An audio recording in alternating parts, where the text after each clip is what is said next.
Hola, os doy la bienvenida a este nuevo análisis detallado donde vamos a transformar literalmente la complejidad en claridad. Hoy nos metemos de lleno a desmitificar el mapeo de procesos con BPMN. A ver, en el desarrollo de software, las historias de usuario nos cuentan que necesita un sistema, sí, pero muchas veces nos falta esa pieza visual clave que conecte todos esos puntos, ¿verdad? Pues justo de eso va esta explicación. Vamos a ver los aspectos y símbolos principales del BPMN que son súper necesarios para hacer un mapa de procesos capaz de complementar a la perfección esas historias de usuario. ¡Arrancamos! Pensad un segundo. ¿Cómo hacen las empresas hoy en día para coordinar flujos de trabajo súper complejos sin que todo acabe siendo un caos absoluto? Es una pregunta crucial porque los procesos modernos ya no ocurren de forma aislada, metidos en un cajón. Hoy un flujo de trabajo atraviesa los límites de distintos departamentos e incluso de diferentes empresas, coordinando un montón de personas, sistemas y bases de datos. Y la verdad es que sin un lenguaje visual que todos entiendan, intentar descifrar cómo fluye el trabajo de un extremo a otro es la receta perfecta para el desastre. Para no perdernos, esta es nuestra hoja de ruta de hoy. Primero, veremos qué es exactamente el BPMN. Segundo, por qué es tan importante que sea un estándar. Tercero, conoceremos sus elementos y símbolos principales. Cuarto, cómo organizarlo todo con pools, lanes y la colaboración. Y quinto, lo aterrizaremos analizando escenarios reales. Vamos con la primera sección. ¿Qué es el BPM? Sentemos las bases. BPM son las siglas en inglés de Modelo y Notación de Procesos de Negocio. Y yendo directamente a la definición oficial, no es más que una notación gráfica diseñada expresamente para dibujar los pasos de un proceso. Su verdadero superpoder es que nos permite describir visualmente el flujo de principio a fin, es decir, coordina en qué orden suceden las actividades y qué mensajes se cruzan entre los diferentes participantes. Es como el guión gráfico de una empresa. Pero claro, recordemos primero qué es un proceso de negocio en sí. Básicamente, es una secuencia de tareas.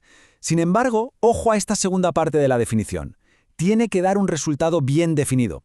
Hablamos del trabajo real que hace una compañía para lograr un objetivo concreto y exitoso.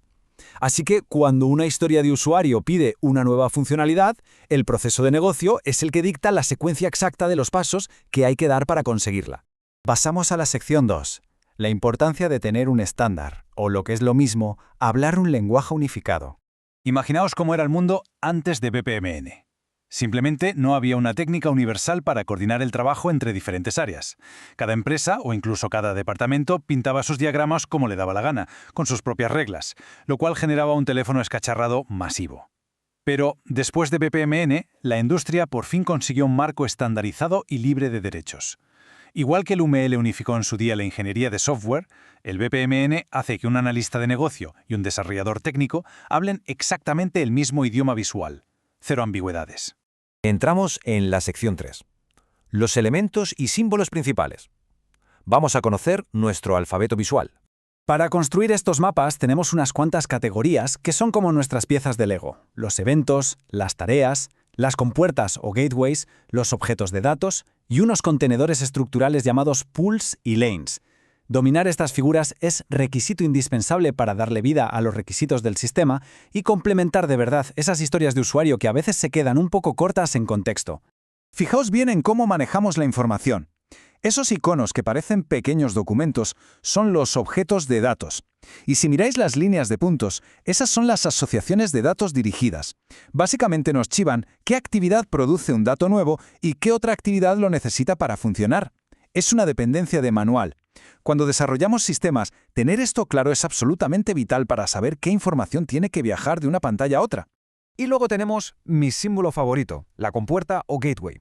Es ese rombo con una X dentro. Los gateways son literalmente puntos de decisión. Por ejemplo, imaginad que el sistema pregunta ¿es válida esta póliza? Pues bien, a partir de ese gateway, el camino se divide en rutas totalmente distintas dependiendo de la respuesta. Es la forma más limpia y visual de representar toda esa lógica condicional que nos encontramos constantemente en las reglas de negocio. Sección 4. Pools, lanes y colaboración. Vamos a ver cómo estructuramos todo este trabajo. Para organizar quién hace qué sin volvernos locos, la teoría usa dos términos que suenan muy sofisticados: orquestación y coreografía, pero es muy sencillo. La orquestación es lo que pasa de puertas para adentro, es decir, el flujo interno de tareas y eventos controlados por un solo departamento o entidad. Y la coreografía, por el contrario, es la interacción externa. Son esos mensajes que vuelan de un participante independiente a otro. Para que se entienda mejor, pensad en la típica consulta médica. Aquí tendríamos dos grandes bloques o pools. Uno es el paciente y otro es el consultorio. Las líneas continuas que hay dentro del bloque del consultorio son la orquestación interna. Pero, ¿veis esas líneas discontinuas que cruzan de un bloque a otro? Eso es la coreografía, los mensajes. Es cómo se comunican el paciente y el médico sin tener que saber cómo funciona internamente el otro. Además, fijaos que el bloque del consultorio está dividido en franjas horizontales, llamadas lanes, que separan perfectamente lo que hace recepción de lo que hace el doctor. Todo súper ordenado. Y llegamos a la recta final, sección 5. Análisis de escenarios reales. Veamos estos procesos en acción. Tomemos como ejemplo el mapa de un proceso de reclamaciones en una aseguradora. Es como un puzzle gigante donde el trabajo va viajando de forma muy lógica a través de diferentes carriles. Empieza arriba del todo con el tramitador de reclamaciones, de ahí pasa al centro de evaluación, luego salta a la sede principal y acaba en control de documentos. Al usar estos carriles, las responsabilidades quedan clarísimas, transformando un proceso entre departamentos que podría ser una pesadilla en un plano facilísimo de seguir. Si hacemos un poco de zoom justo en el primer carril, el del tramitador, la lógica salta a la vista. Paso 1, ocurre un evento inicial, y pasamos a la tarea recibir reclamación. Paso 2, nos topamos con un gateway que pregunta, ¿la póliza es válida? Paso 3, los caminos se separan. Si es válida, bajamos a la tarea de introducir datos. Y si no, el camino nos lleva directos al evento de fin y cerramos el caso. Es una narrativa visual brillante que hace que cualquier historia de usuario sea 1000 veces más fácil de programar.